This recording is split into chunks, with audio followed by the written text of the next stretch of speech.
apa ini Ya. yang bisa dilakukan oleh Pak Andika Perkasa ini dalam waktu 1 tahun.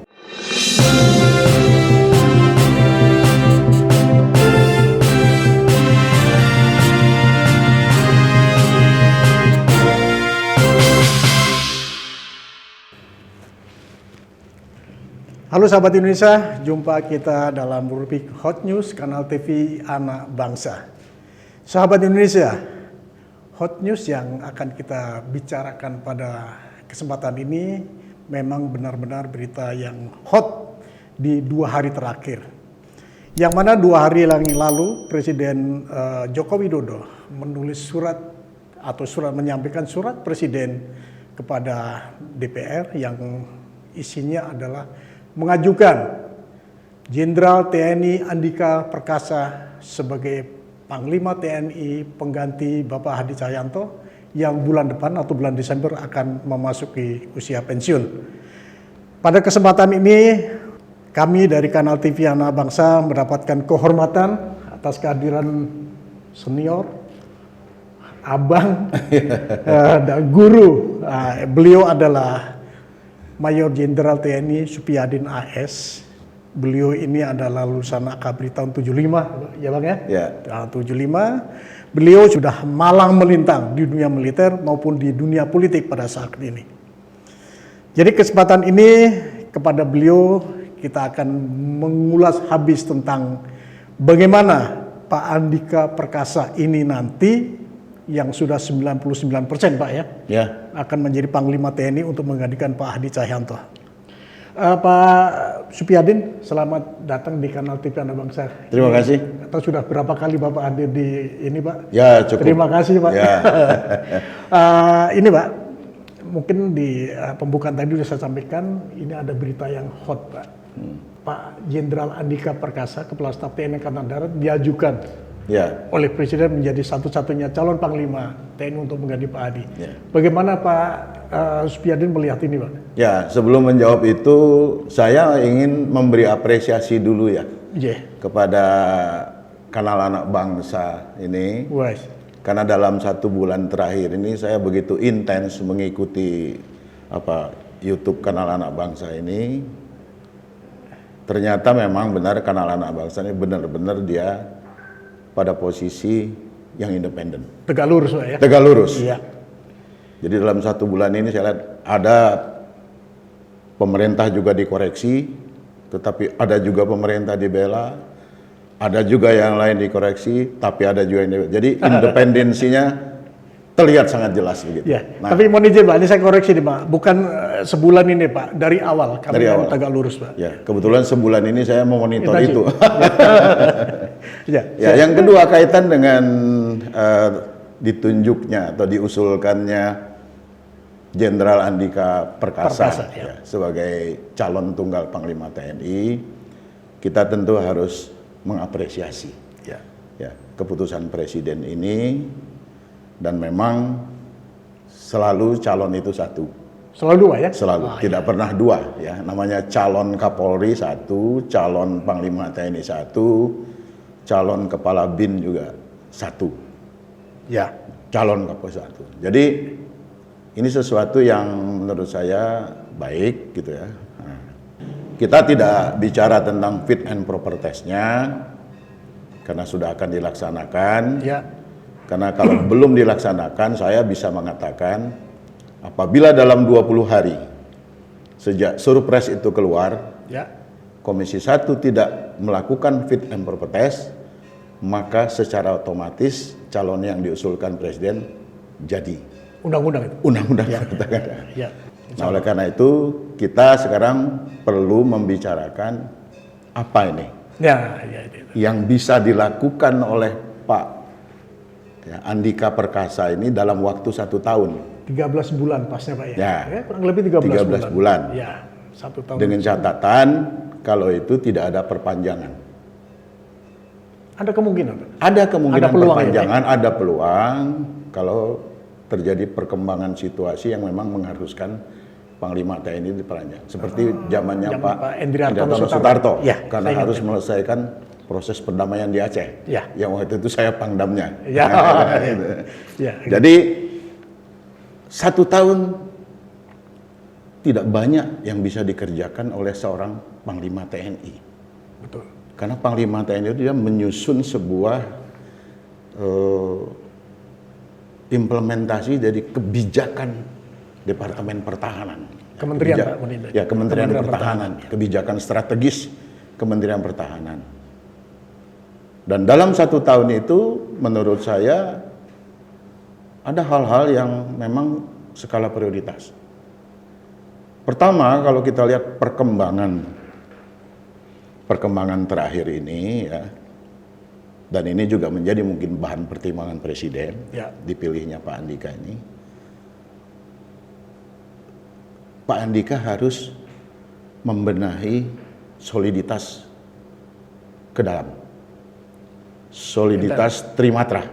Oh iya, TNI Pak ya. Ya, soliditas TNI ke dalam dulu. Ya. Karena ini adalah hal yang fondamen. Penting Pak ya. Ya, untuk membuat TNI itu menjadi kuat, maka dia harus solid dulu. Ya. Nah, karena kenapa saya harus katakan membangun soliditas?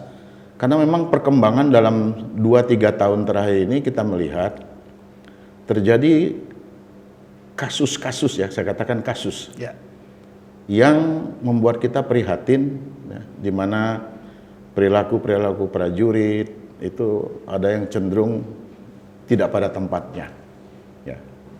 Terjadi kasus-kasus gesekan-gesekan ya, dengan angkatan lain, misalnya kan begitu ya, dengan Polri begitu. Nah ini saya kira menjadi prioritas. Ya. Ya. Prioritas bagi Panglima, bangun dulu soliditas ini, yakinkan bahwa prajurit TNI itu semua loyalitasnya hanya satu, Bernegara. kepada negara dan bangsa, tidak ada yang lain. Ya. Nah ini.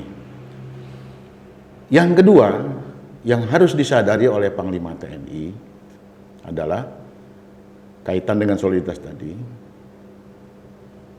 Tentara itu di negara manapun di dunia, dia dibentuk untuk menghadapi keadaan krisis. Setuju. Tentara, Ya, tentara dimanapun di dunia ini. Ya. Jadi tentara itu dibentuk bukan untuk mendukung keadaan damai, tapi untuk menghadapi keadaan krisis. Damai itu terjadi akibat tentara mampu menyelesaikan krisis, maka bisa terjadi Ya. damai. Damai itu output daripada penyelesaian sebuah krisis. Nah kita tahu perang adalah satu krisis, dan perang dalam bahasa politik adalah cara lain penyelesaian konflik politik adalah dengan cara perang. Jalan terakhir. Jalan terakhir. Ya. Nah, oleh karena itu untuk mendukung itu semua agar tentara tetap profesional, proporsional, maka dalam keadaan damai tentara harus banyak melakukan latihan. Training. Nah, Ya. kalau bahasa anak kecil, latihan itu mainannya tentara. Ya, ya. Ya, Ya. ya. Anak itu dia akan asik ketika diberi mainan. Tapi ketika mainannya tidak ada, dia akan mencari mainan baru yang bukan kapasitas dia. Nah, ini yang bisa merusak. Nah, oleh karena itu, maka latihan-latihan dalam keadaan damai ini seperti yang sudah dilakukan kemarin oleh Angkatan Darat bersama pasukan Amerika, Garuda Field Pak ya. nah itu menurut saya yang seperti ini itu harus dilakukan secara rutin setiap tahun, ya, supaya selain kita latihan ke dalam, tetapi tentara-tentara di luar Indonesia juga tahu kualitas tentara Indonesia. Nah itu, ini penting latihan bersama itu. Ya. Salah satu tujuannya itu Ya. agar mereka tahu, tidak menganggap. Nah sekarang kita tahu kan posisi Indonesia sudah masuk dalam peringkat 15. 16 Pak. 16 dunia. Ya. Terbaik di dunia. Terbaik di dunia. Nah Dari kita 100. berharap dengan Pak Andika sebagai Panglima, Jenderal Andika, ini akan naik peringkat kita. Ya. Nah, tapi tadi dengan latihan. Nah itu, jadi yang kedua adalah bagaimana, ya 2 hal itu, meningkatkan latihan. Yang ketiga, Pak? Yang ketiga adalah bagaimana tetap minimal memelihara alutsista yang sudah ada. Oke. Ya. Kalau membeli Optimal, ya bikin perencanaannya. dalam 1 tahun mungkin tidak mungkin, Pak. Ya, tetapi saya katakan alutsista yang harus diadakan adalah alutsista yang memiliki kemampuan deteren yang tinggi, kemampuan daya tangkal yang tinggi, ya. bukan sekedar jumlah. Kita bisa bandingkan misalnya antara 50 tank darat dibandingkan dengan 1 skadron Hawk misalnya, Ya. itu daya deterennya sudah jauh ya. Nah, ini saya katakan. Jadi alutsista ini tidak sekedar kita membeli, tapi dia memiliki daya deteren. Apalagi beli yang bekas, Pak, nggak boleh lagi. Nah, kita tidak berharap membeli yang bekas. Ya. Kalau dihibahkan silakan saja. Iya. Ya. Nah, oleh karena itu alutsista yang ada bagaimana sekarang tetap dipelihara, dimodernisasi, sambil juga kita mencoba mendesain alutsista yang akan datang. Ya. Agar kenapa? Kalau tentara itu kuat, ya, maka itu akan berpengaruh kepada politik luar negeri kita. Kita lihat zaman Pak Harto ya, itu yang namanya ketua negara-negara ASEAN bulak-balik ASEAN itu udahlah Indonesia lagi yang pimpin, Indonesia lagi. Kenapa? Karena pada waktu itu angkatan bersenjata kita terkuat di Asia Tenggara. Ya. Zaman panglimanya Pak M. Yusuf. M. Yusuf, betul, Pak. Tahun, itu. Ya. Lihat kan zaman Pak Yusuf. Ya. Setiap tahun tuh latihan rutin. Sampai latihan puncaknya, latihan gabungan, latihan itu luar biasa, ya. Nah, ini saya berharap model-model seperti ini diangkat kembali oleh Jenderal Andika minimal dalam sebuah konsep. Walaupun beliau belum sempat melakukan, ya, tapi paling tidak selama 1 tahun ini kalau memang ada latihan-latihan yang memang bisa digelar secara nasional, latihan puncak yaitu latihan antar angkatan, Ya. mengapa tidak? Betul. Nah, Setuju. itu yang kita inginkan. Jadi saya kira ini 3 hal itu. Samping memang tentu yang keempat tetap kita memantau perkembangan terakhir di Laut Cina Selatan. Nah, itu, Pak. Yang akhir-akhir ini semakin memanas. Dan kalau kita lihat bagaimana Amerika merubah sekarang struktur fakta pertahanannya, ya, Jadi atau AUKUS, pasukan dari US PACOM menjadi AUKUS, menjadi US Indo-PACOM. Indo-PACOM. Ya. Ya. Tadinya hanya Pacific Command. Sekarang beliau tambah dengan US Indo-PACOM, Indo-Cina. Artinya apa? Laut Cina Selatan mendapat perhatian serius dari Amerika. Ya. Nah, kalau Amerika saja memperhatikan sementara Laut Cina Selatan ada di depan mata kita, Ya. maka kita juga wajib. Nah, oleh karena itu, apabila konsepnya sudah ada, saya pikir kekuatan kita, gelar kekuatan kita yang di Laut Cina Selatan itu perlu diperkuat lagi, Oke. ditambah. Saya kira itu yang. Terus begini, Pak, beberapa waktu yang lalu Kepala Staf TNI Angkatan Darat Pak Andika Perkasa ini kan mengadakan latihan bersama yang disebut dengan SEN Garuda Field dengan Amerika. Ada kaitannya dengan eskalasi di Laut Cina Selatan ini? Saya kira itu pasti ada. Pasti ada, Pak. Ya, Ada karena itu Pak. menurut saya latihan itu juga salah satunya fungsi latihan itu cyber. Cyber, Ya, betul. jadi setuju. itu untuk mengingatkan ini loh, ya. Iya. Sampai kan Rusia dan Cina kan juga agak-agak melotot kan begitu. Sampai Bu Koni juga teriak-teriak, kenapa kita tidak latihan juga dengan Cina? lain? Ya, ada waktunya. Ya. Memang kita harus membangun kerjasama dengan semua negara, kerjasama militer, tapi bukan fakta pertahanan. Bukan fakta Karena pertahanan. kita tetap negara non-blok. Tetapi kerjasama militer itu perlu dilakukan. Ya.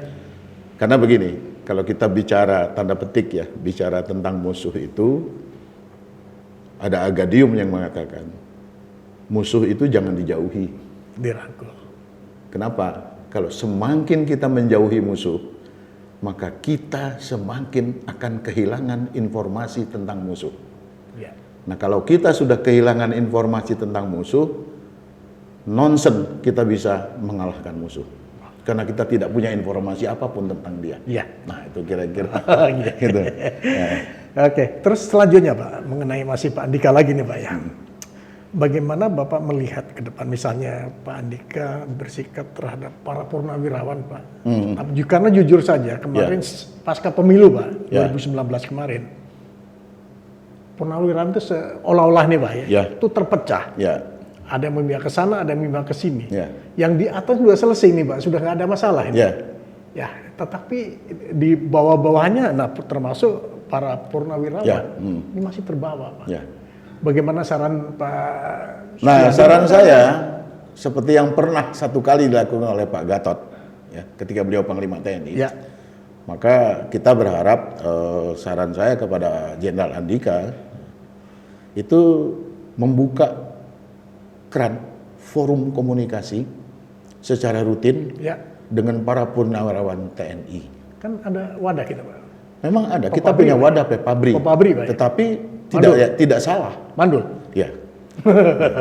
Kita tidak salah kalau Panglima TNI juga mengambil inisiatif untuk melakukan komunikasi seperti yang pernah dilakukan juga zamannya Pak Ria Mizat menjadi Kasat, itu rutin. Waktu itu saya wasternya. Rutin kita mengundang purnawirawan itu. Sehingga para purnawirawan itu semakin dekat dengan pemimpin-pemimpin yang aktif itu akan semakin baik dukungan terhadap keberadaan itu.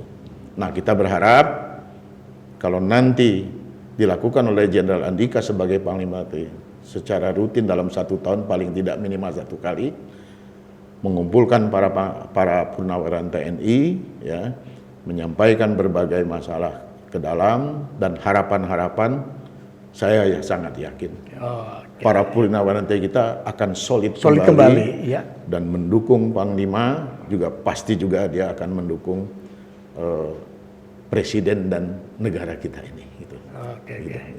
Terus ini Pak Supyadin, beberapa waktu yang lalu mungkin Bapak pernah hadir juga di ruangan ini. Pada saat itu belum ada berita-berita bahwa Pak Andika akan menjadi Panglima TNI. Tapi Bapak yakin betul pada saat itu memprediksi bahwa Pak Andi akan jadi. Gimana Bapak melihat itu gitu loh, Pak? Saya begini, karena di dalam tubuh TNI itu, dan mungkin Presiden melihat ini, senioritas itu tidak bisa diabaikan. Kecuali ada hal-hal yang istimewa. Nah, kalau kita melihat kan, Pak Andika ini kan Kepala Staf Angkatan yang paling senior dan paling lama beliau. Udah angkatannya paling tua, paling senior, masa jabatan kasatnya juga paling lama. Ditambah lagi juga bekal pengalaman-pengalaman yang lain, maka saya pikir layak beliau itu. Pada waktu itu saya usulkan, Pak Andika itu Panglima TNI, Pak Yudo Margono Wapang TNI. Jadi nanti begitu Pak Andika selesai Panglima, otomatis Wapang naik. Kan begitu. Sekarang ini kan TNI tidak punya Wapang. Dari Panglima kepada Kasum. Mudah-mudahan Pak Presiden mendengarnya, Pak. Sementara Kasum itu tidak punya wewenang komando. Dia hanya punya kewenangan koordinator administrasi. Koordinator staf. Sehingga kalau Panglima TNI berhalangan, Kasum itu tidak bisa secara otomatis menggantikan fungsi dan tanggung jawab Panglima TNI. Harus berdasarkan perintah. Nah ini, jadi oleh karena itu, menurut saya sekali lagi, kita berharap mudah-mudahan ini Wapang bisa diisi gitu. Kita harapkan. Padahal struktur sudah terbentuk, Pak ya? Sudah terbentuk itu. Sudah terbentuk. Kenapa sempat diisi kemudian tidak kita isi?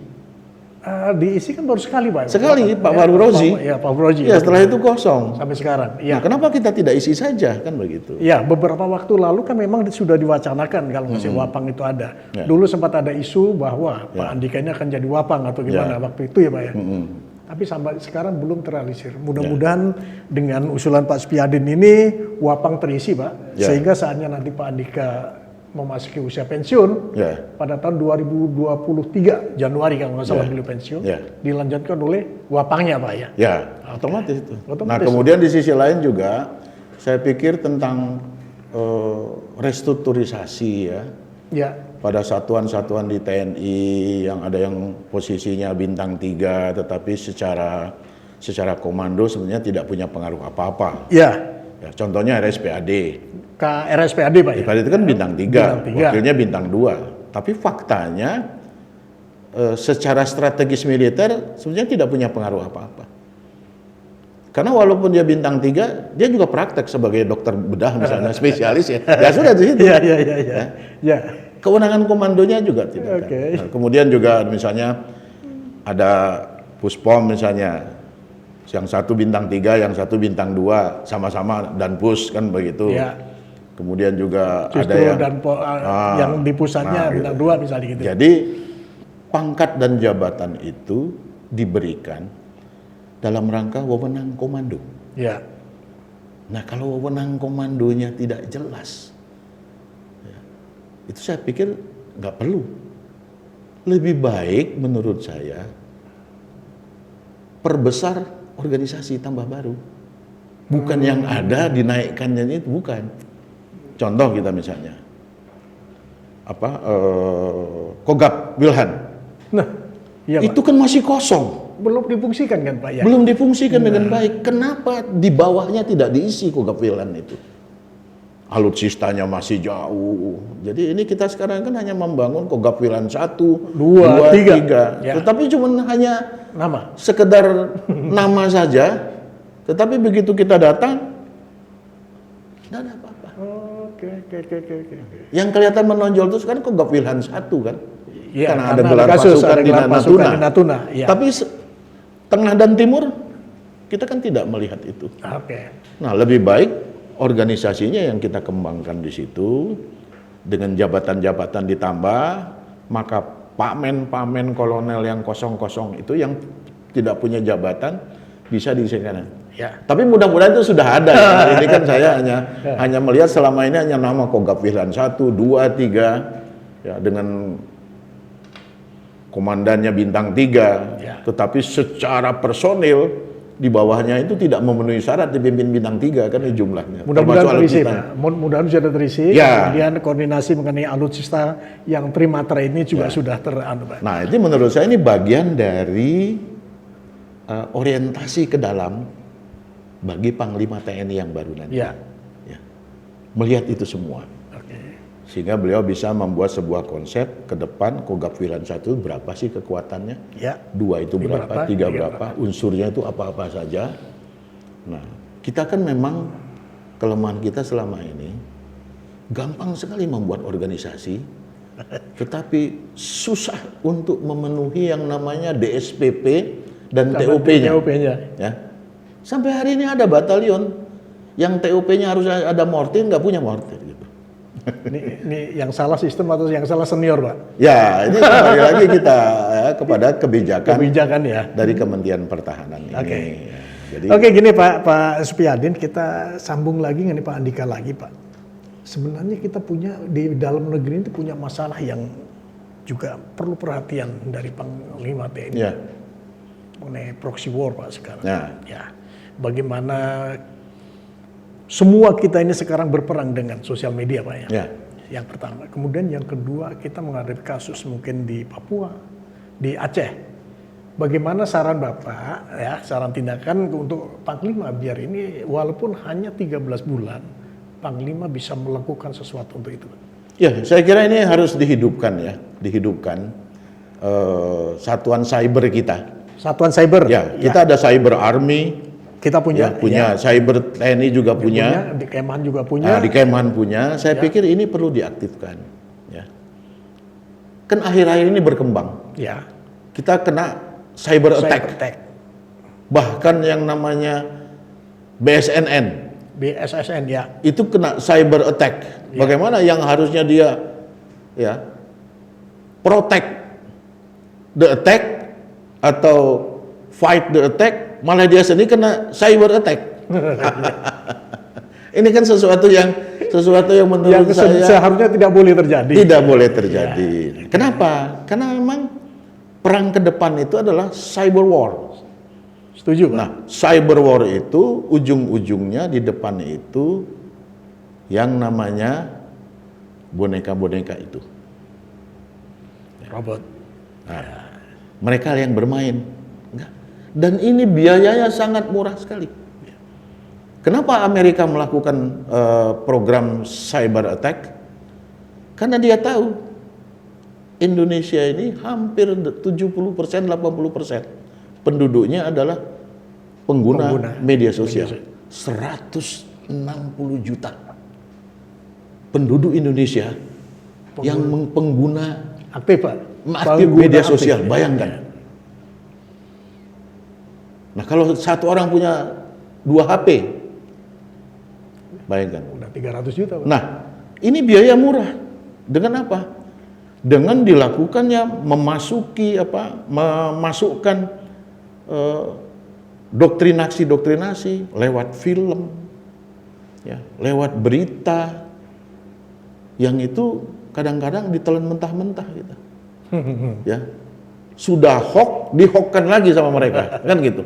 Sudah dari luar itu berita hoax, dihokkan lagi. Nah, ini menurut saya TNI harus menjadi garda terdepan di dalam cyber war. Setuju, Pak. Ya, kita punya Pusintel TNI, kita punya BAIS, ya. Kita punya yang namanya intelijen Kodam, kita punya intelijen Korem, sampai dengan Kodim kita punya, batalion juga punya intelijen. Ya, segera itu di organize sesuai dengan tingkat kemampuan dari satuan masing-masing. Ya. Jadi kalau tingkat batalion, ya apa yang dia lakukan? Tidak harus sampai merambah ke tingkat Korem dia, kan begitu. Jadi, saya kira ini juga penting, Pak, ya. tugas juga ya bagi Panglima TNI. Terus mengenai Papua bagaimana, Pak? Bagaimana keterlibatan TNI, Pak? Papua ini memang penuh dengan politisasi. Ya. Penyelesaian Papua kepada Polri adalah sebuah keputusan politik yang itu tidak bisa berdiri sendiri. Ya. Nah, ini saya tidak bisa sampaikan di sini. Tapi yang penting begini. Oke, sekarang Polri menjadi kendali operasi di Papua. Nggak masalah, itu sudah keputusan. Tetapi sekarang bagaimana Polri ini bersinergi dengan TNI. Jadi bersinergi itu adalah bagaimana memanfaatkan kemampuan TNI untuk menyelesaikan Papua. Nah, kalau kemampuan Polri itu ada bidang penegakan hukum, prioritas di situ. Nah, kemudian bagaimana tentang kita bilang itu mereka front bersenjata, ya. Yang namanya OPM itu adalah gerakan separatis. KKB, Pak, ya. KKB itu digunakan karena ditangani oleh Polri. Sehingga disebut kelompok kriminal bersenjata. Padahal mereka sendiri menolak disebut KKB. Kami ini OPM katanya. Nah, kalau kita bicara OPM separatis. Separatis itu di dunia universal selalu terdiri dari 3 kelompok. 1, kelompok bersenjata sebagai kekuatan inti. Kedua, kelompok politik sebagai kekuatan pendukung yang mencari dukungan di luar negeri dalam rangka mendukung perjuangan separatis untuk menjadi negara merdeka. Yang ketiga ini kelompok clandestine. Nah, inilah kelompok gerakan bawah tanah yang tugasnya adalah melakukan teror kepada rakyat supaya bergabung dengan mereka, mencari pendukung-pendukung, mencari sumber senjata dan segala macamnya untuk memperkuat. Nah, kelompok bersenjata itu kekuatan inti. Maka prioritas kita ini hancurkan dulu. Gitu. Siapa yang bisa menghancurkan, Pak? Nah, kalau dia kelompok bersenjata, maka TNI. Harusnya kan, Pak, ya? TNI. Karena TNI punya kemampuan itu. Kelompok bersenjata. Jadi kalau kita bicara secara strategis, yang nama tujuan perang itu cuma 2.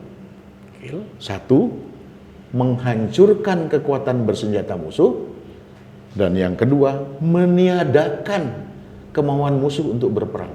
Nah, oleh karena itu kita hancurkan dulu. Kalau kekuatan bersenjata sudah kita bisa hancurkan, dia tidak punya kemampuan apa-apa lagi, ya mudah-mudahan secara perlahan kemauan untuk berperang atau bertempur ini juga secara perlahan dia akan menurun. Nah, oleh karena itu TNI sebagai satuan tempur yang dia punya pasukan infanteri, Kopassus, Kostrad, Raider. Ya. Nah, inilah yang seharusnya dioptimalkan penggunaannya untuk menghancurkan kekuatan bersenjata OPM atau KKB yang berada di basis-basis mereka. Entah itu di hutan, di gunung-gunung, maupun di pemukiman. Ini menjadi penting ya. Nah, oleh karena itu sekali lagi saya katakan Polri harus paham ketika dia menggunakan TNI. Tugas dia adalah tempatkan di hutan untuk mengejar. Jadi kalau tugas orang infanteri itu mencari, mengejar, menemukan, dan menghancurkan. Itu 4 tugas pasukan infanteri. Gitu. Wah, ini bicara masalah perang ini. Tapi begini Pak, mudah-mudahan tugas-tugas yang tadi menurut pandangan Pak Supiadin bisa dilaksanakan oleh Panglima TNI nanti Pak ya. Mudah-mudahan. Mungkin ada harapan-harapan yang perlu disampaikan ke Pak Andika Perkasa yang sebentar lagi Pak. Mungkin minggu depan loh beliau udah. Ya, harapan saya sih dengan waktu yang secara hitungan angka hanya 1 tahun, ya, maka saya pikir Pak Andika paham betul apa yang harus beliau lakukan, ya. Karena beliau punya pengalaman yang cukup banyak, ya, di bidang pembinaan organisasi, pengembangan dan segala macamnya itu. Saya pikir ya mudah-mudahan beliau mendengar yang kita bicarakan ini, betul, paling tidak inilah suara rakyat kecil. Ya. Suara seorang purnawirawan kepada jenderal aktif kan begitu ya. Mudah-mudahan.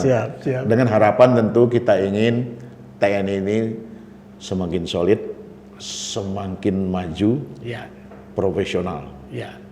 Setuju. Itu. Kita arahnya ke sana. Jadi sekali lagi saya ingin menyampaikan apresiasi kepada Presiden yang telah menunjuk Jenderal Andika Perkasa sebagai calon tunggal Panglima TNI, dan juga menyampaikan selamat dan sukses kepada Jenderal Andika. Selamat bertugas. Semoga Jenderal Andika bisa memenuhi harapan-harapan prajurit TNI walaupun Anda hanya 1 tahun. Terima kasih Pak Supiadin atas ini bincang-bincang tentang pencalonan Panglima TNI Pak ya. Terima kasih, mudah-mudahan ini didengar oleh Pak Andika Perkasa dan bisa dilaksanakan Pak usulan-usulan tadi. Insyaallah. Terima kasih. Sahabat Indonesia, demikian Hot News sore kesempatan ini. Mudah-mudahan apa yang kita bincang-bincangkan ini bisa dijadikan bahan pemikiran yang sebentar lagi Pak Andika Perkasa ini akan dilantik menjadi Panglima TNI. Mungkin minggu depan insya Allah beliau sudah dilantik menjadi Panglima.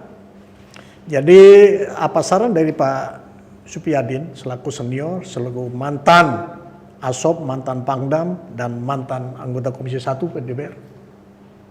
Soliditas TNI harus dibangun kembali Pak.